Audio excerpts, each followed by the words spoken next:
En el nombre del Padre, del Hijo y del Espíritu Santo. Amén. Continuamos viendo el significado concreto de las palabras de la institución de la Eucaristía del Señor, el significado particular de cada palabra, porque ahora ya luego, a partir de la próxima sesión, empezaremos ya a ver lo que significa globalmente todo el texto de las palabras de Jesús de la institución eucarística. Y hoy pues ya pasamos a la segunda parte de la consagración, en este caso de la copa, del cáliz, del vino, que es la tercera copa de la cena hebrea, la que el Señor toma al final de la cena y sobre la que pronuncia aquellas palabras. Esta es la sangre de la alianza derramada por muchos. Esta tercera copa de la cena hebrea, Jesús la pone así de manera directa en relación con su propia sangre que Él va a derramar en la cruz, con la que va a sellar la nueva alianza que sustituye a la antigua alianza establecida por Dios con Moisés, cuyo pasaje tenemos en el libro del Éxodo, en el capítulo 24. Sobre los términos esta y derramada, esta es la sangre de mi alianza derramada por muchos, pues podemos decir las dos mismas afirmaciones que ya habíamos comentado respecto de esto, mi cuerpo, ¿no? La palabra esta, el pronombre esto, se refiere tanto en el caso del pan como en el caso del vino. Esto se refiere al pan, esta se refiere al vino directamente, no a la acción de partir el pan o de servir el vino, sino al pan mismo y a la copa de vino mismas. Esto es importante porque no se trata, por tanto, de simples símbolos de la pasión. Jesús no está hablando de la acción de partir el pan o de la acción de servir el vino, no, se refiere al pan y el vino mismos, que constitutivamente son una parte imprescindible de la institución eucarística, el pan y el vino. No se refiere a la acción de partir el pan o a la acción de servir el vino como si se pudiese partir otra cosa o servir otra cosa, ¿no? Es el pan y es el vino.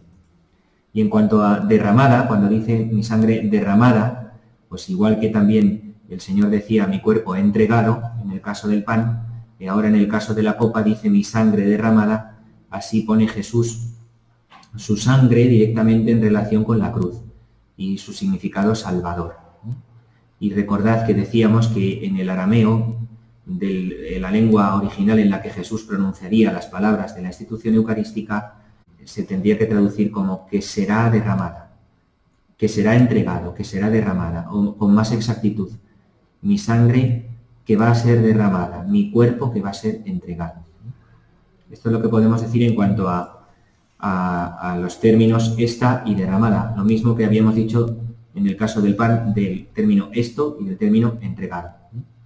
Ahora a nosotros nos interesa más centrarnos en el binomio carne y sangre, sobre el que hay una división de interpretaciones y del que nosotros, de nuevo, pues una vez más vamos a poner de valor la interpretación más adecuada, que es la de la clave de sacrificio, bajo la que va entendida la institución de la Eucaristía.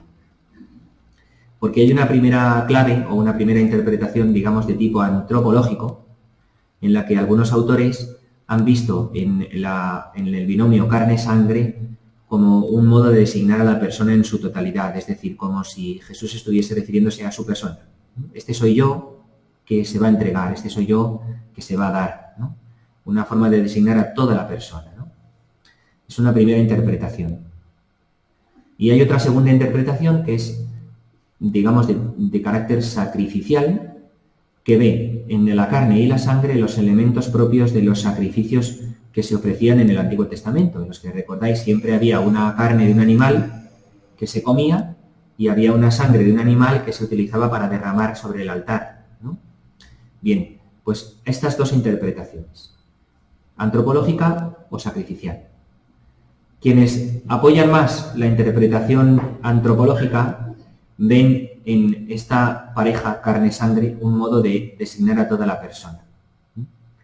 En hebreo la palabra basar, carne, significa todo el hombre, ¿no? En cuanto a corporalidad concreta. Y también la palabra sangre en hebreo, dam, expresa a la persona en cuanto que está viva. Entonces, parecerían apoyar estos significados de las palabras hebreas, parecerían apoyar esta interpretación. Puesto que para los hebreos se puede hablar equiparando alma y sangre, recordáis que para ellos la vida está en la sangre, ¿no? Por eso decían, tocar sangre de animales muertos es contaminarse, ¿no? Se incurre en impureza ritual y hay que purificarse para poder ir al templo, ¿no? Pues como para ellos el alma de la carne es la sangre, pues puede significar también la persona entera en el momento de derramar su sangre. Jesús estaría hablando de su persona entera en el momento en el que se va a dar. Así que carne y sangre no designarían dos elementos corporales, materialmente entendido, sino la persona entera, toda la persona. Esta interpretación tiene un inconveniente, que a simple vista no se ve, pero que es muy sencillo. Si tanto la carne como la sangre son una manera, igualmente una que otra, de designar a la persona misma por entero, Jesús lo que estaría haciendo es repetir lo mismo dos veces.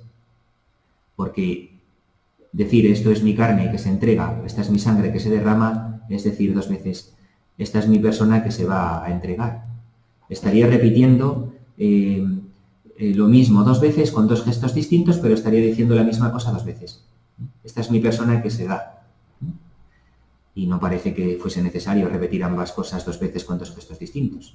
Si Jesús hubiese querido decir eso, con decirlo una vez, hubiera bastado.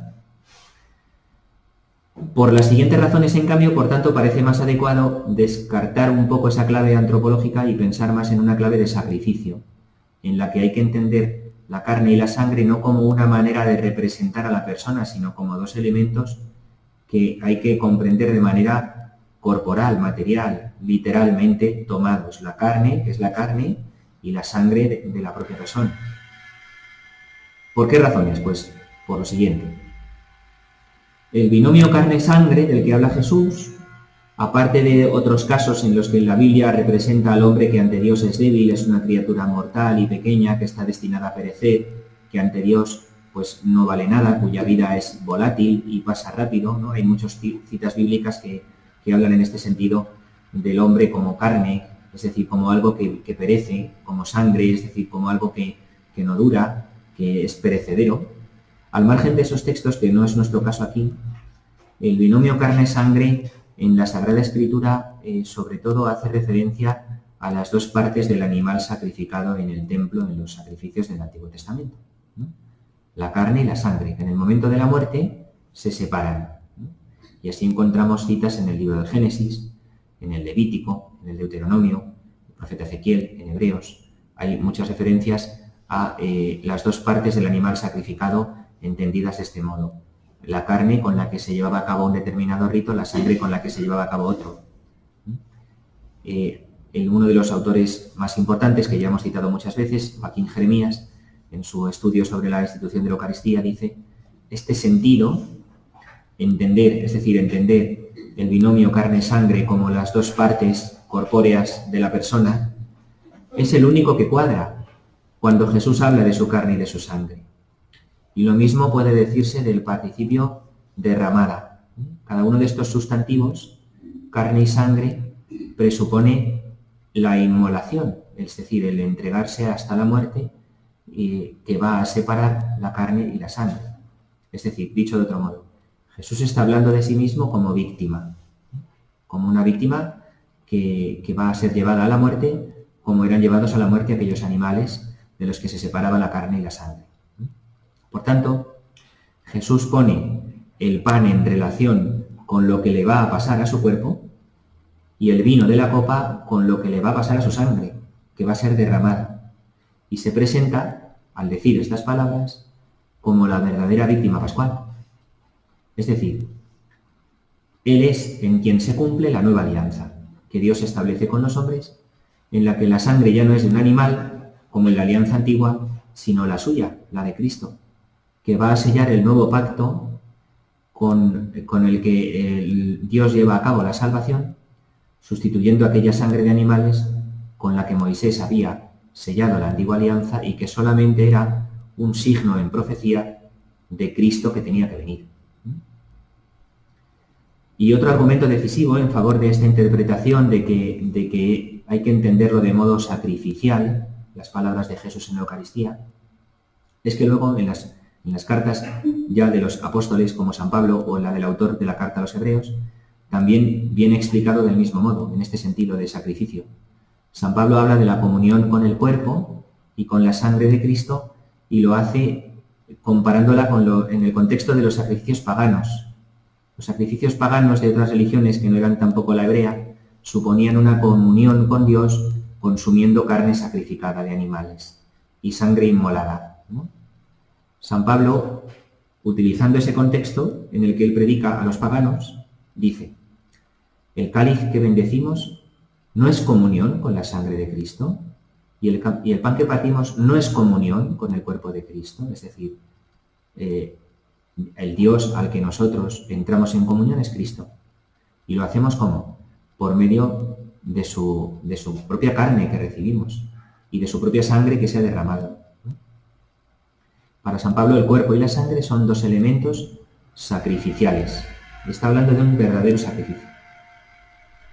Y también en la carta a los Hebreos se pone en relación la sangre de Cristo con la sangre que se vertía en la fiesta hebrea del Yom Kippur, que era la fiesta de la expiación, en la cual había un sacrificio de una víctima de un animal con cuya sangre se asperjaba el altar, que representaba a Dios, y después también al pueblo, queriendo expresar que entre Dios y el pueblo había una unión, y que el pecado quedaba perdonado por medio de la víctima que había sido inmolada, ¿no?